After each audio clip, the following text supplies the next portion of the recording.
तो चलिए शुरू करते हैं क्वेश्चन नंबर 6। और ये रहा प्रश्न कि प्रश्न क्या है। क्वेश्चन नंबर 6, यदि बिंदु 1,2, 4, y, x, 6 और 3, 5 इसी क्रम में लेने पर एक समांतर चतुर्भुज के शीर्ष हों तो x और y का मान ज्ञात करना। किसके शीर्ष हों? समांतर चतुर्भुज के।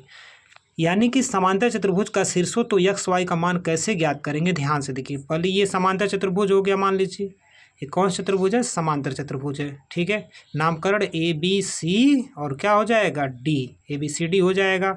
ये रहा विकर्ण ए सी और विकर्ण क्या हो गया? B D. भाई ए सी विकर्ण और बी डी भी क्या है? विकर्ण है। अब मान रखते हैं कि ए का निर्देशांक क्या है? 1,2 है। बी का कितना है? 4, है। सी का कितना है? तो यक्स कामा कितना है? 6 है। और डी का कितना है? 3, 5 है। ये तो आप लोगों को पता ही है, ठीक है। और ये रहा मध्य बिंदु, और मध्य बिंदु को जिसको हमने ओ माना है, ठीक है। विकर्णों का जो मध्य बिंदु है उसको क्या माना? ओ माना। अब देखिए क्या है कि अब यहाँ पर जो है ए बी सी डी एक समांतर चतुर्भुज है। चूँकि हम लोग को जान रहे हैं बात हम लोग जान रहे हैं कि ए बी सी डी क्या है? समांतर चतुर्भुज है, ठीक बात है। चलिए अब आगे बढ़ते हैं कि ये समांतर चतुर्भुज है, तो फिर आगे हम लोग क्या करें कि एक्स वाई का मान निकल आए। तो उसके लिए हमें क्या करना पड़ेगा? हमें जो है समांतर चतुर्भुज का क्या? समांतर चतुर्भुज में जो है हम लोग देखेंगे ध्यानपूर्वक कि क्या होने वाला है।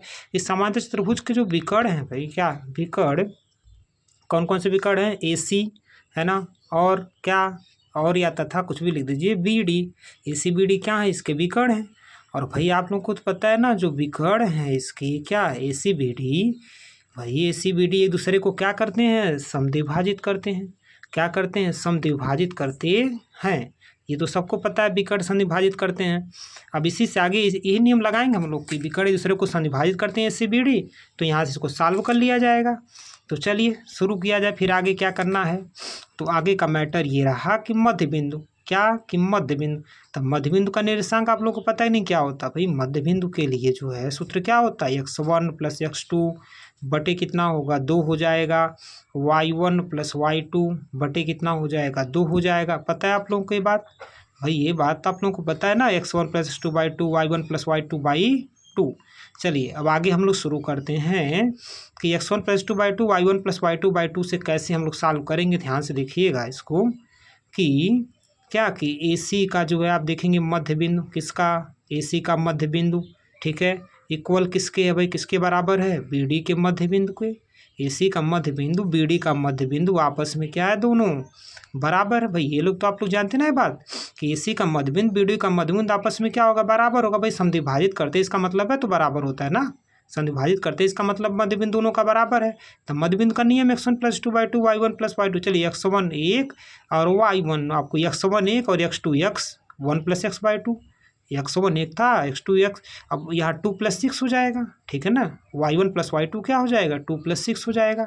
भाई ये आप लोग समझ ही रहे हैं बात को। अब इधर देखिए बी डी के लिए कि x1 + 2 4 + 3, x1 + 2 4 + 3 और y1 + y2 यानी y + 5 क्या हो जाएगा? y + 5 y कितना?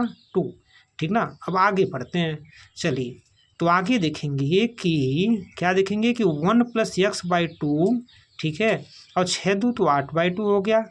बराबर आएंगे किसके कि 4 3 कितने हो जाएंगे? 7/2 हो जाएगा। और y + 5 y कितना हो जाएगा?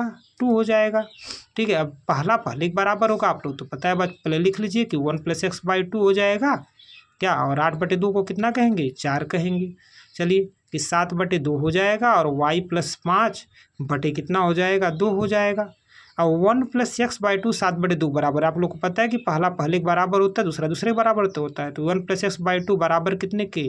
कितने बराबर है? 7/2 बराबर होगा ना। x के बराबर y बराबर। अब देखिए y वाला 4 था तो उधर y वाला y + 5/2 है ना। तो y + 5/2 बराबर हो जाएगा 4 के। अब सॉल्व कर लीजिए, आंसर आ जाएगा। यहाँ से तिरछा गुणा करेंगे तो देखिए तिरछा गुणा करना चाहे 2 काट दीजिए ना, इजी है। 1 + x बराबर कितने? 7 के। तो 7 - कितना? 1 हो जाएगा। तो x का मान कितना जाएगा 6 हो जाएगा, ठीक है। और इधर देखेंगे कि y प्लस 5y कितना है 2 है ना, तो त्रिय गुणा 4 दूना, यहाँ पर गुणा कर लीजिए आप कि y प्लस 5 हो गया और 4 दूना कितना हो जाएगा 8 हो जाएगा। तो 8 माइनस कितना हो जाएगा 5, तो y का मान कितना हो जाएगा 3 हो जाएगा।